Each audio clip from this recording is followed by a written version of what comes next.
여러분 안녕하세요. 좋은 주식 팁입니다. 7월에 또 한 주가 지나갔고요. 하반기가 또 시작됐고 또 3분기가 시작이 됐고 어, 하반기에는 여러 가지 이제 기대가 좀 많이 시장에 쏠리고 있는데 그 기대를 또 살짝 이렇게 짓밟는 듯한 그런 느낌의 금리 인상 우려가 나오고 있고 7월의 금리 인상은 이미 뭐 시장에서는 거의 기정사실로 받아들이고 있는데 문제는 9월에 한 번 더 하지 않을까 금리 인상을 그런 전망이 나오고 있습니다. 지금 미국의 고용지표 우리 기사도 그렇지만 지금 미국의 어, 그 고용 지표를 이렇게 그래픽으로 그려놓은 그런 뭐 기사라든가 아니면은 보고서를 이렇게 보면은 최근 한 몇 년 동안에 사상 최대치로 고용률이 높아졌고 또 하나는 실업급여 수당 실업 수당을 청구한 건수가 또 굉장히 적다고 그럽니다. 그러니까 원체 이제 그 안정을 빠르게 찾아가고 있는 거죠. 그러면 남은 거는 인플레이션을 빨리 잡는 그래서 이제 모든 경제 상황과 지표를 정상으로 돌리는 이제 그런 것이 과제로 남아 있는 건데 그렇다 보니까 미국에서는 경기 침체라든가 그 시중의 경제 이제 어떤 밑바닥이 좀 무너질 것에 대한 좀 흔들릴 것에 대한 우려가 있었다면 그것도 이제 걱정하지 않아도 되겠다.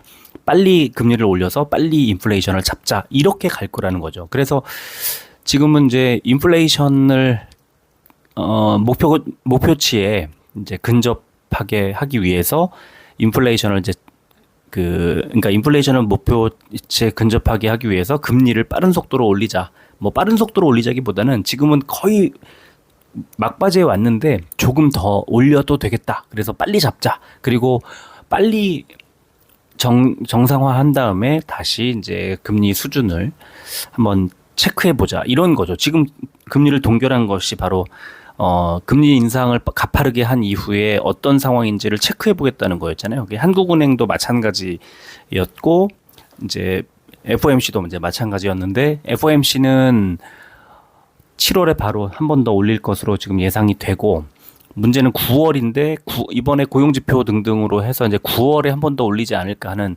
그런 우려가 나오는 겁니다. 이 모든 게 7월에 다 이루어져요. 다음 주에 13일에 금융통화위원회가 있습니다. 한국은행에. 이번에 금융통화위원회는 미국이 한 번 더 금리를 올릴 걸로 예상이 되는 가운데 열리는 금융통화위원회이기 때문에 우리도 어쩌면은 금리를 한 번 정도 더 올릴 수도 있지 않을까 이런 우려가 좀 나옵니다. 생각보다 쉽진 않겠지만 7월과 9월의 연타로 지금 금리를 올린다면 한국은행이 그대로 동결 유지하는 것은 좀 쉽지 않을 거라고 보고요.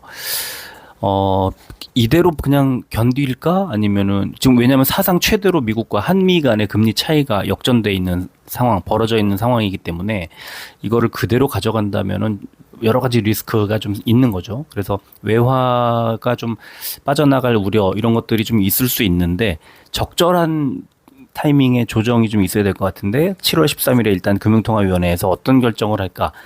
그게 조금 걸려요. 다음 주에 이슈는 가장 시장의 가장 큰 관심사는 아마 한국은행의 금융통화위원회가 선제적으로 금리를 한 번 정도 올릴 것이냐 아니면 동결을 유지할 것이냐에 갈 것 같고 그리고 나면 이제 7월 마지막 주에 25, 26일에 미국의 FOMC가 열립니다. 여기서는 금리를 올릴 건데 문제는 파월이 금리를 올리고도 한 번 또는 뭐 한두 번 정도 더 올려야 된다라고 매파적 분위기를 또 풍긴다면 그러면 시장은 어쩔 수 없이 이제 좀 추가 조정이 필요한 그런 구간으로 갈 거다 이겁니다.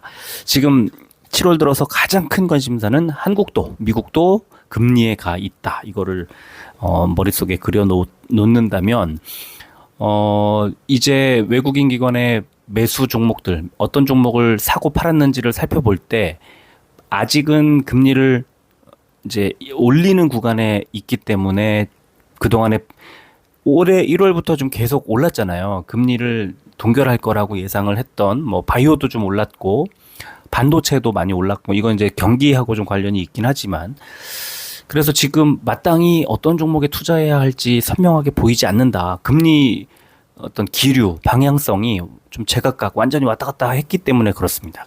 그렇다 보니까 시장에서 조금 헷갈려 할 수 있는 그런 투자자들이 좀 어렵게 느낄 수 있는 부분인데 그래서 이제 이 구간에서 외국인 기관의 매수 종목들을 살펴보면서 아, 외국인 기관이 사고 있는 업종, 사고 있는 종목을 쫓아가자는 생각을 하시면 될 것 같아요. 지금은 믿을 거라고는 수급이다. 뭐 원래도 수급인데 지금은 더더욱이 수급을 잘 살펴봐야만 하는 그런 구간이라고 저는 보고 있습니다. 그렇다 보니까 지금 여러분들께 소개해드리는 매주 소개해드리는 이 외국인 기관의 매매 종목들을 살펴보는 시간이 상당히 중요하지 않을까 또 이렇게 생각을 합니다. 그래서 이번 주에도 한 주 동안에 외국인과 기관들이 또 연기금과 개인들이 코스피와 코스닥에서 어떤 종목을 매매했는지 살펴보도록 하겠습니다. 지난주 코스피에서 외국인들이 가장 많이 판 종목은 SK텔레콤이었습니다. 저는 좀 의외라고 생각을 했는데 왜냐하면 두 가지 이유인데 하나는 SK텔레콤 같은 이 통신주는 경기가 아니라 주가가 좀 주식시장이 흔들릴 때 방어주 역할을 좀 했기 때문에 최근에 시장이 흔들리는 과정에서 좀 버티는 역할, 오히려 좀 반등을 하는 그런 역할을 하지 않을까 예상을 했는데 그게 아니었고요. 두 번째는 SK텔레콤이 신규 투자했던 그 도심형 항공 모빌리티 이 UAM이라고 하는 Urban Air Mobility 이 신사업을 지난번에 공개를 했는데 여기에 대한 기대가 반영이 되지 않고 오히려 매도를 했다.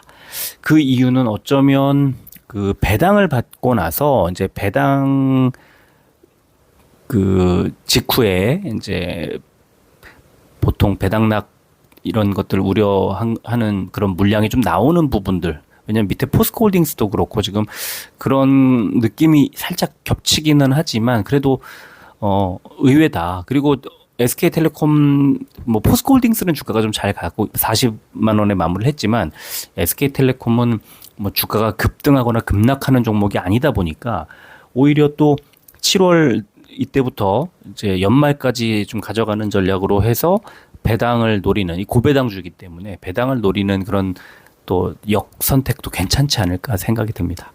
그리고 삼성바이오로직스도 외국인들의 매도가 많이 나왔네요. 지금 70만 원대 초반까지 이제 밀릴 우려가 이제 있는 그런 자리 71만 9천 원까지 왔는데 증권사들 목표가 아직도 100만 원 정도에 가 있는 상황에서 71만 원대까지 밀렸다는 것은 삼바도 지금 굉장히 많이 빠져 있는 그런 구간이라는 걸 말해주는 건데 바이오는 금리가 올라가는 구간에서는 잘 가기 어렵습니다. 그래서 지금 7월 혹은 9월에 FOMC가 어떤 판단을 할지 그 이후에 바이오는 매수를 해도 충분하다. 그런 말씀을 드리고 싶고요. 그 다음에 포스코홀딩스, 그리고 현대로템, 하이브, SK이노베이션, LG화학, 포스코인터내셔널, LX인터내셔널, 코오롱인더, S오일, LG전자, 현대건설. 뭐 상사주들 이제 그 다음에 또 LG화학이 한 종목 껴있기는 합니다만 뭐 하이브도 그렇고 지금 최근에 주가가 그래도 좀 견조했던 종목들 중에 외국인의 매도를 통해서 주가가 좀 하락하거나 약세로 전환하거나 이런 종목들이 눈에 띄고 지난주에 실적 발표했던 LG전자를 외국인이 많이 팔았음을 또 확인할 수가 있습니다. 제일 많이 산 종목은 이번 주에도 삼성전자였습니다. 뭐 압도적으로 많았습니다. 2,263억 원어치를 매수했는데 문제는 뭐냐? 월화수목엔 샀지만 금요일에는 또 팔았다는 거죠. 그래서 이 매도가 69,900원이라는 주가를 더 끌어내릴 것이냐 다음 주에 이것도 좀 다음 주 초반에 관심 갖고 볼만한 그런 내용이라고 보고 두 번째로 많이 산 종목이 삼성 SDI. 삼성 SDI는 저는 개인적으로는 지금도 여전히 그 70 밑에서 60만 원대 가격대에서는 충분히 매수할 만한 가격대라고 보고 80만 원 정도까지는 뭐 충분히 갈 수 있다 이렇게 생각을 합니다. 그리고 기아, 현대차, 현대모비스가 아래쪽에 보시면은 좌라락 붙어 있죠. 자동차주들이 좋은 흐름이 나왔고, 그리고 포스코 퓨처엠이 외국인들의 매수에 힘입어 주가가 40만 원 코앞까지 와 있습니다. 그 다음에 SK 하이닉스, 반도체, 삼성전자와 함께 투톱 지난주에 많이 매수를 했고, 금양이 급등했던 이유 외국인들의 매수가 들어왔기 때문이구나 하고 알 수가 있고요. 그 다음에 LG 에너지 솔루션, 삼성 엔지니어링, 삼성 전기, HD 현대중공업까지 일단 외국인들의 매수 종목들을 보면 반도체와 2차 전지를 대거 매수를 했음을 알 수가 있습니다. 역시 그 반도체 2차 전지 쪽에 외국인들의 수급이 좀 쏠려 있는 거는 계속 이어지고 있는 상황이라 특이한 건 아니었어요. 자, 기관 보겠습니다. 기관은 가장 많이 판 종목이 삼성전자였습니다. 무려 4,232억 원이나 팔았고요.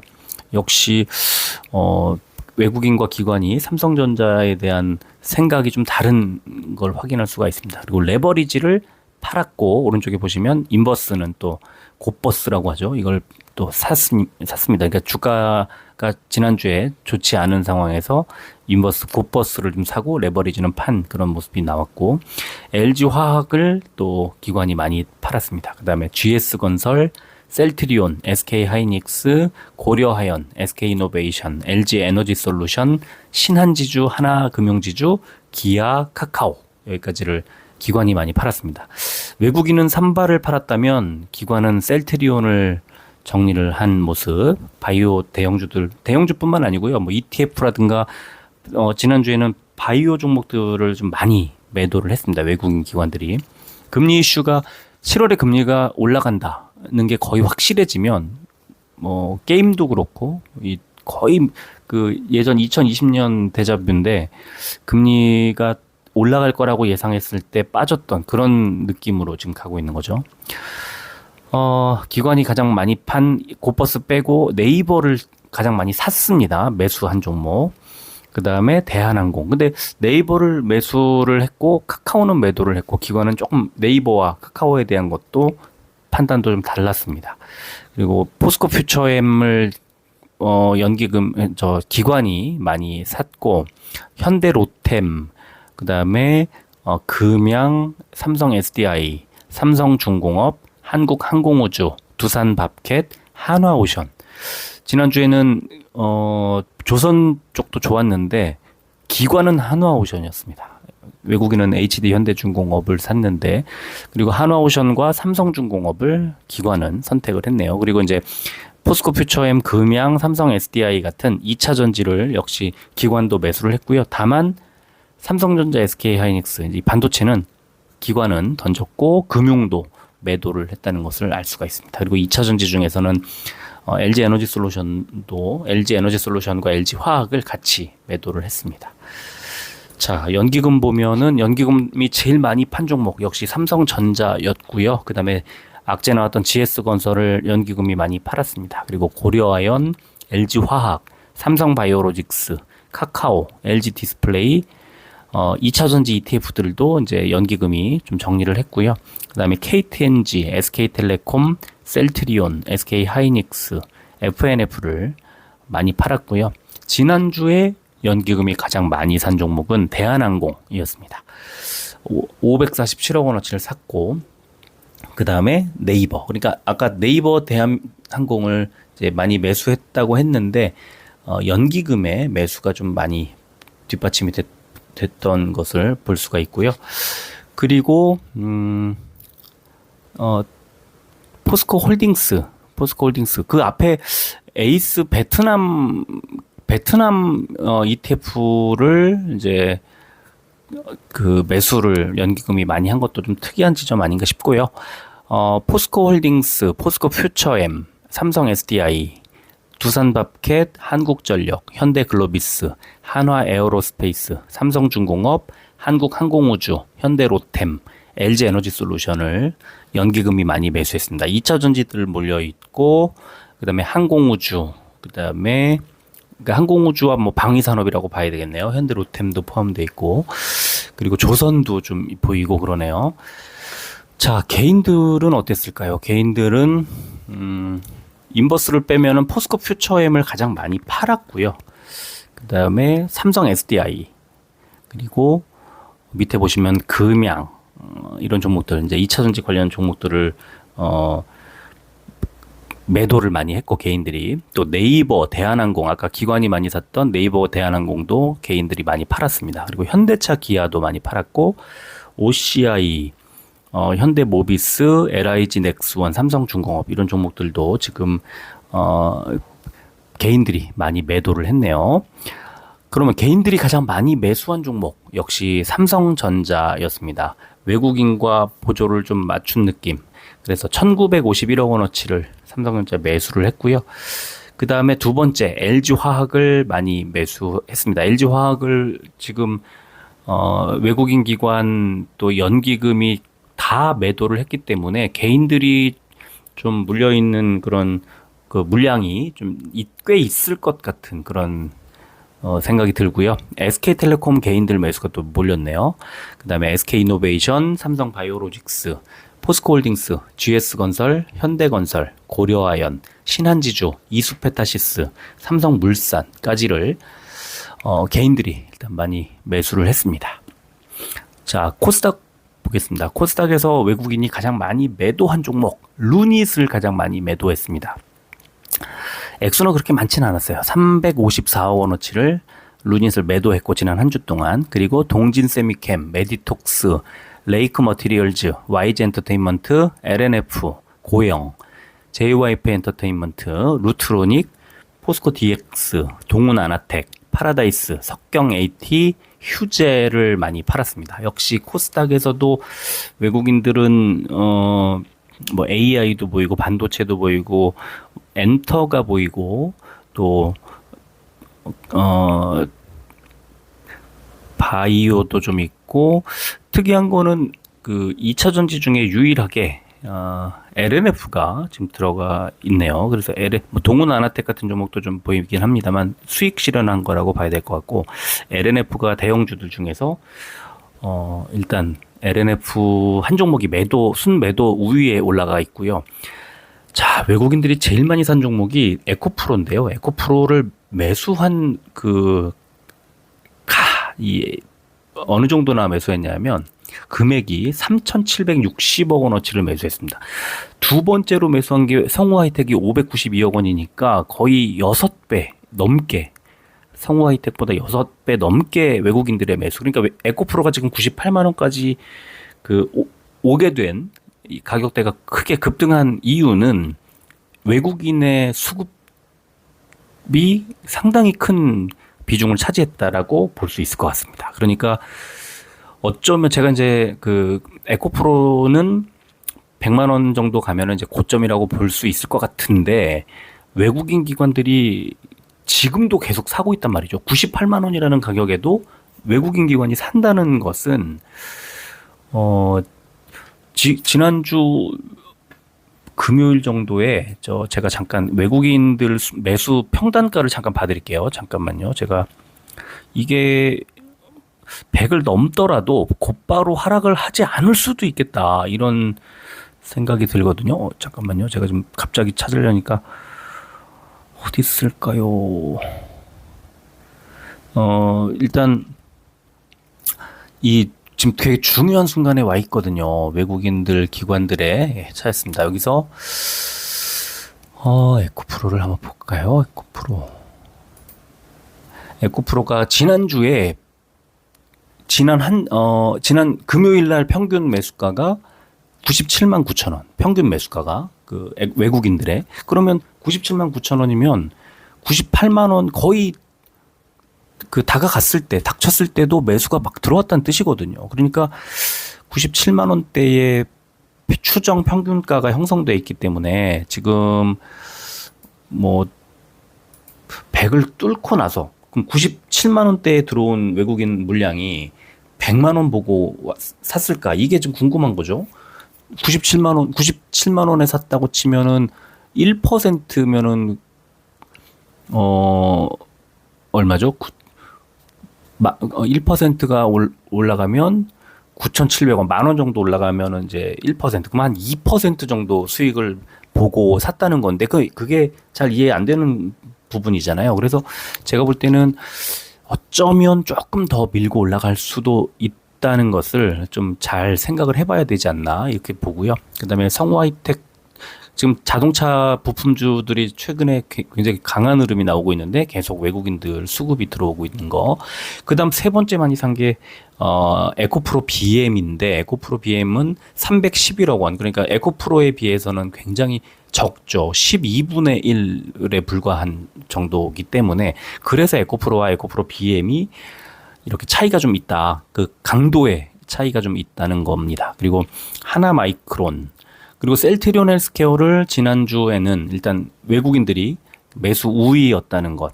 그러니까 이제 거의 어느 정도 바닥까지 온 게 아니냐라고 볼 수 있는 거고, 셀트리온을 팔았어도 외국인이 판 게 아니죠. 기관이 많이 팔았는데, 외국인들은 셀트리온 헬스케어를 담았다. 그리고 파마리서치도 마찬가지입니다. 그래서 지금 셀트리온 헬스케어와 파마리서치를 많이 담았고, 아까 삼성 바이오로직스는 좀 덜어내는 그런 상황. 이제 그 수급, 외국인들의 수급의 차이가 좀 있었던 겁니다. 그리고 CIS가 이제 보이고, SNS텍, 이오플로우, HPSP, 마이크로투나노, 위메이드, PNT, 원익 QNC까지를 외국인들이 많이 샀는데, 2차 전지들이 좀 많이 보이고, 그리고 바이오와 게임도 보이고, 그래서 지난주에 반도체도 좀 보이고, 이게 그 외국인들이 코스닥에서 지난주에 매수를 한 흐름을 보면은 어떤 패턴이나 이게 좀 읽기가 쉽지는 않다. 그리고 에코프로 BM, 뭐 CIS, PNT 같은 장비주들도 보이고, 에코프로들을 사면서 LNF는 또 팔았고, 다른 대형주들은 보이지 않는 그런 흐름이 또 계속 나와서 외국인들의 수급에서 패턴을 읽어내기는 쉽지는 않다, 이렇게 말씀드리고 싶고요. 기관도 순매도 종목을 보니까 LNF를 제일 많이 팔았습니다. 근데 기관은 LNF와 함께 에코프로 BM도 매도를 했거든요. 그러니까 그 기관의 지난주 한 주 이제 매도 상황을 보면 또 에코프로도 밑에 있죠. 그 다음에 WCP도 좀 눈에 띄고, 그러니까 2차 전지 대형주들을 조금 탄 그런 모습이 나왔습니다. 오른쪽에 매수 종목 중에서는 대주전자재료 정도만 보이거든요. 뭐 포스코 DX도 있지만, 그러니까 포스코는 포스코 그룹이 거의 같이 움직이기 때문에 이제 같이 가는 건데, 대주전자재료 정도 빼고는 2차 전지 대형주들을 기관이 지난주에 던졌다는 걸 알 수가 있고, 셀트리온 헬스케어는 외국인은 샀지만 기관이 이제 매도를 많이 했기 때문에 주가가 흔들렸다고 볼 수 있습니다. 그러니까 외국인보다는 기관의 매도가 멈추고 매수로 전환하고, 이런 것들이 좀 선행돼야 되지 않나, 셀트리온 헬스케어가 잘 가려면. 그리고 파마리서치도 좀 팔았죠. 그다음에 위에 이제 이노시뮬레이션, 셀트리온 제약도 좀 팔았고, SNS텍, 루닛, 뭐 WCP, 스튜디오 드래곤, 카카오 게임즈, 알테오젠, 유진테크 요 정도를 매도했고요. 순매수 종목 가장 많이 산 종목은 루트로닉을 많이 샀는데, 액수는 182억 원 정도여서 그렇게 크진 않았습니다. 그러니까 매도를 많이 했다는 거죠, 기관들은. 그다음에 리노공업, 덕산 하이메탈, 포스코 DX, JYP 엔터테인먼트, 인텍플러스, YG 엔터테인먼트, STI, 성광밴드, 대주전자재료, 코스메카 코리아, 재룡전기, 스코넥, AD 테크놀로지. 엔터도 외국인은 팔았는데 또 기관은 사고, 그래서 좀 외국인과 기관이 이렇게 완전히 방향을 같이, 매매 종목들을 이렇게 방향을 같이 한 게 아니다 하는 걸 알 수가 있고요. 연기금 보겠습니다. 연기금은 기관 매도, 셀트리온 헬스케어의 매도를 주도한 게 연기금이라는 것을 또 보고 바로 알 수가 있었습니다. 그러니까 셀트리온 헬스케어의 그 매도, 외국인은 사고 기관은 매도했는데 그 중심에 연기금이 매도를 이끌었다는 걸 알 수가 있고요. 그리고 메디톡스, 카카오 게임즈, 파마리서치, 스튜디오 드래곤, SFA, 컴투스, 인터로조, 하나마이크론, SNS텍, 루트로닉, 안랩, 디어유, TSE. 바이오, 게임, 엔터 이런 종목들이 이제 방송 엔터들이죠. 이제 엔터 빅3, 빅4에는 뭐 이름이 없는데 일단 뭐 바이오하고 게임하고 반도체 정도로 매도 종목들 우위가 좀 있네요. 반면에 제일 많이 산 종목은 에코프로와 에코프로 BM을 뭐 압도적으로 많이 샀고요. 그 다음에 포스코 DX, ISC, JYP 엔터테인먼트, STI, 리노공업, 인텍플러스, 나노신소재, 텔레칩스, 하이로코리아, 코스메카 코리아, 대주전자재료, LNC바이오. 야, 지금 에코프로들 빼고는 뭐 나노신소재 정도가 뭐 대주전자재료도 보이긴 합니다만 2차전지들이 좀 있고 또 반도체도 보이고 엔터 중에서는 이제 JYP 엔터 정도가 보이고 또 일부 바이오도 LNC 바이오 같은 종목도 이제 눈에 띄고 그런 상황이네요. 개인들 볼까요? 개인들이 지난주에 가장 많이 판 종목은 에코프로였고요. 에코프로를 압도적으로 많이 팔았습니다. 2,956억 원어치를 팔았습니다. 저도 뭐 계속 그런 생각인데 이제 100이라는 숫자, 그 100만 원이라는 숫자가 갖는 상징성을 고려했을 때 분명히 100을 목표로 지금 달려온 거 맞거든요. 그러면 이제 여기서는 100 다가왔으니까 100만 원 갖다가 뭐 한 갑자기 한 90 정도로 빠질 수도 있기 때문에 좀 덜어내지 뭐 하고 아마 개인들의 수익 실현 물량이 나오지 않았을까 싶어요. 지난주에. 근데 꽤 많이 나왔습니다. 100만 원 가까이 붙이다 보니까 98만 원까지 가다 보니까 이제 개인들의 매도가 많이 나온 것 같고 100 보자 뭐 말씀을 드리긴 했지만 이거 견디는 것도 쉽진 않거든요. 갑자기 이제 100 분명 100 가면은 좀 덜어내 이렇게 그 개인들의 물량을 좀 털어낸달까. 아까 외국인이 97만 원대에서 매수를 했다면 평단가 지난 금요일 날 이제 하루 평단가가 97만 원이었고 제가 조금만 더 그 한 주 동안의 평단을 한번 볼 수도 있습니다. 지난 한 주 동안에 3일이었죠. 평단을 보면 외국인들의 평단 한 주 동안 평단이 86만 원 있고 86만 원 그리고 86만 원대 후반 정도니까 뭐 좀 더 여유는 좀 있겠네요. 지난 한 주 동안의 평균 86만 원대. 그러면은 외국인들이 수익을 실현할지 아니면은 개인들이 수익을 실현하는 물량이 나올지. 누군가는 수익을 실현하는 물량이 나올 거고 누군가는 그 100만 원 가까이에서도 이걸 잡아서 올릴 텐데 그게 수급의 주체가 누가 될 것이냐. 여기에 따라서 상당히 주가의 방향이 크게 바뀔 거다. 그러니까 100이라는 숫자가 새로운 출발점이 될 수도 있는 거고 목표 지점에 도달한 상황에서 이제 수익 실현의 어떤 기준이 될 수도 있기 때문에 굉장히 궁금합니다. 저도 지금 어떤 식으로 흘러갈지 다음 주에 98 분명히 100 언저리에서는 조금 덜고 가는 물량이 나올 수 있는데 하지만 그런 물량들이 개인들이 막 덜어내는 물량이 나온다면 외국인 기관이 그걸 사서 뭐 110, 뭐 120 올릴 수도 있기 때문에 굉장히 좀 헷갈리는 어려운 그런 구간이다. 이렇게 생각을 하고요. 뭐 누누이 말씀드렸지만 앞 숫자가 7이나 6이나 뭐 5나 이렇게 굉장히 큰 수익 구간에 있는 분들은 견딜만 한 상황이라는 거죠. 그게 중요하고 최근에 매수해가지고 수익률이 뭐 한 3% 안팎, 5% 안팎인 분들은 조마조마할 겁니다. 지금 이게 더 갈 수 있나? 여기서 만약에 좀 밀린다면 수익을 다 까먹어야 되는데 하는 그런 불안감이 있을 수 있거든요. 그래서 그게 또 변수가 될 수 있겠다 이렇게 생각을 하고요. 또 개인들의 두 번째 많은 매도 물량이 나왔던 종목은 성우 하이텍이었네요. 그 다음에 CIS, 이오플로우, 하나마이크론, 리노공업, 덕산 하이메탈, PNT, 가온칩스, 마이크로투나노, 코스메카 코리아, 위메이드, 기가비스, TFE까지를 개인들이 많이 팔았고요. 개인들이 많이 산 종목은 LNF와 루닛이었습니다. 그러면은 아무래도 이제 2차 전지 AI인데 개인들이 많이 매수했기 있기 때문에 주가도 루닛은 잘 갔어요. 루닛은 굉장히 뭐 많이 밀고 올라갔고 LNF는 주가가 조금 조정을 받고 있습니다. 그래서 상당히 좀 부담스러운 그런 수급 상황이고 이게 만약에 좀 더 이어진다 그러면 루닛도 좀 밀릴 가능성, LNF 추가 하락 가능성 뭐 다분하죠. 외국인 기관의 수급이 들어오느냐, 개인들만 계속 수급이 들어오느냐, 이거에 따라서는 상당히 달라질 수 있다.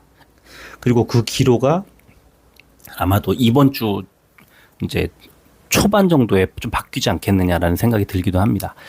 자, 그 다음에 이노시뮬레이션, 메디톡스, 동진 세미캠, 에코프로 BM, 셀트리온 헬스케어, 레이크 머티리얼즈, 고영, 필옵틱스, 동훈아나텍, 카카오게임즈, 삼천당 제약, 나노신소재. 개인들이 많이 매수한 종목에 셀트리온 헬스케어와 에코프로 BM 같은 종목들이 포함되어 있기 때문에 이 종목들이 최근에 주가가 좀 약하게 움직일 수밖에 없었던 거라고 보고요. 이번 한 주가 한국은행 금융통화위원회도 있고 제가 아까 말씀드린 것처럼 그래서 변수가 굉장히 많을 수 있는 그런 한 주이기 때문에 개인들이 매수하고 있는 종목들보다는 외국인 기관이 매수하는 종목 쪽으로 좀 이렇게 방향을 좀 설정을 하는 것이 어떨까 그렇게 생각을 합니다. 자, 오늘은 여기까지 하겠습니다. 끝까지 들어주셔서 고맙습니다.